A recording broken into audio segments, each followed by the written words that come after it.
আমাদের ইচ্ছা এবং আকাঙ্ক্ষিত একটি সোনার বৈষম্যহীন বাংলাদেশ গড়ে তুলব ইনশাআল্লাহ।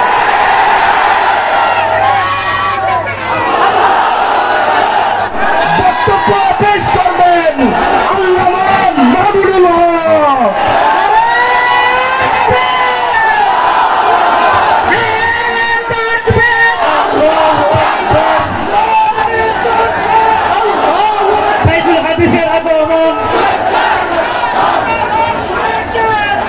السلام عليكم ورحمة الله. الحمد لله رب العالمين والصلاة والسلام على سيد الأنبياء والمرسلين وعلى آله وأصحابه ومن تبعهم ودعا بدعوتهم إلى يوم الدين. أما بعد، أعوذ بالله من الشيطان الرجيم. بسم الله الرحمن الرحيم. ولا تركنوا إلى الذين ظلموا فتمسكم النار. صدق الله العظيم. বাংলাদেশ খেলাফত মজলিস নান্দাইল উপজেলা শাখা কর্তৃক আয়োজিত আজকের এই গণসমুদ্রে পরিণত হওয়া গণসমাবেশে উপস্থিত সংগ্রামী সভাপতি, উপস্থিত বাংলাদেশ খেলাফত মজলিস ও সহযোগী সংগঠন সমূহের বাংলাদেশ খেলাফত যুব মজলিস ও অন্যান্য সহযোগী সংগঠনের কেন্দ্রীয়, জেলা ও উপজেলা নেতৃবৃন্দ, থানা নেতৃবৃন্দ, সমবেত বিভিন্ন অঞ্চল থেকে আগত আমার প্রাণপ্রিয় সংগঠনের নেতা কর্মী ও সর্বস্তরের তৌহিদি জনতা, নান্দাইলবাসী, সর্বপ্রথম আজকে আমি আপনাদেরকে অভিনন্দন জ্ঞাপন করছি যে আজকে এই সমাবেশে আপনাদের এই বিপুল পরিমাণের উপস্থিতি বাংলাদেশে ইসলামী বিপ্লবের সম্ভাবনাকে শক্তিশালী করেছে।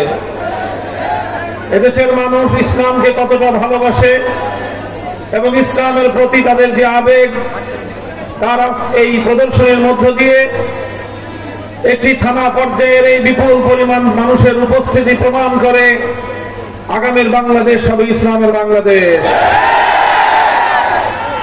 আমি আল্লাহ পাক রব্বুল আলামিনের শুকরিয়া আদায় করছি, যেই মহান রব্বুল আলামিন বাংলাদেশের মানুষের বুকের উপর জগদ্দল পাথরের মতো চেপে বসা স্বৈরাচারী সময়ের ফেরাউন, জালিম শাহী ফ্যাসিবাদী শেখ হাসিনাকে উৎখাত করে দিয়ে এদেশের মানুষকে মুক্ত বাতাসে নিঃশ্বাস গ্রহণ করার সুযোগ করে দিয়েছেন। আল্লাহুম্মা লাকাল হামদু ওয়া লাকাশ শুকর।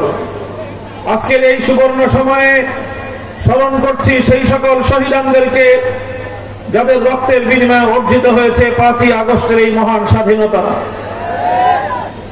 2009 সালের পিলখানা ট্র্যাজেডিতে শাহাদাত বরণ করে 57 জন সেনা কর্মকর্তা, 2013 সালের শাপলা চত্বরে নবী প্রেমের জ্বলন্ত দৃষ্টান্ত হিসেবে শাহাদাত বরণকারী হেফাজতে ইসলাম বাংলাদেশের নবী প্রেমিক শহীদানদেরকে স্মরণ করছি।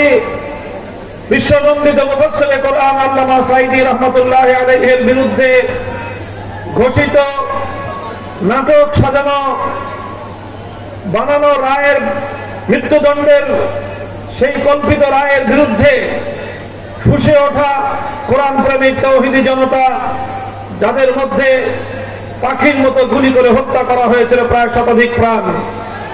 স্মরণ করছি 2014-15 সালে একটি একতরফা নির্বাচন করতে গিয়ে গুম, খুন ও হত্যাকাণ্ডের শিকার হয়েছিল বিরোধী দলের যে সকল নেতা কর্মীরা। স্মরণ করছি 2021 সালে বাংলাদেশের স্বাধীনতার সুবর্ণ জয়ন্তী উদযাপনকালে বাংলাদেশের গণমানুষের ইচ্ছা এবং আকাঙ্ক্ষাকে উপেক্ষা করে মুসলমানদের খুনি নরেন্দ্র মোদীকে বাংলাদেশে আনতে গিয়ে অতঃপর শান্তিপ্রিয় হেফাজতে ইসলামের বিক্ষোভ সমাবেশগুলোতে, বিক্ষোভ মিছিলগুলোতে ঠান্ডা মাথায় পাখির মতো গুলি করে হত্যা করা হয়েছিল 25 জন থেকে বেশি, 25-26 জনের মতো হেফাজতের নেতা কর্মীদেরকে। আর সর্বশেষ 2024 সালের জুলাই এবং আগস্ট মাসে বাংলাদেশটাকে মৃত্যুপুরীতে পরিণত করে ছাত্র জনতার বৈষম্য বিরোধী আন্দোলনকে রুখতে গিয়ে দলীয় সংঘ, হেলমেট লীগ, হাতুড়ি লীগ সহ সন্ত্রাসী লীগকে উস্কে দিয়ে, লেলিয়ে দিয়ে এবং প্রশাসনের মধ্যে ঘাপটি মেরে বসে থাকা আওয়ামী দালালদের ঠান্ডা মাথায় হেলিকপ্টার থেকে স্নাইপার দিয়ে নানাভাবে পরিকল্পিত গুলি করে করে হত্যা করা হয়েছে 1.5 সহস্র বাংলাদেশের দামাল কামাল ছাত্র জনতা ও আবার বৃদ্ধ মানুষকে।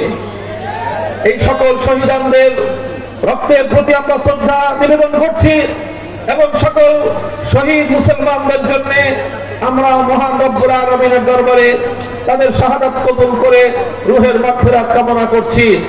সেই সঙ্গে আমরা শপথ করছি এই সকল শহীদদের রক্তের সঙ্গে ইনশাআল্লাহ আমরা কোনোদিন বেঈমানি করব না,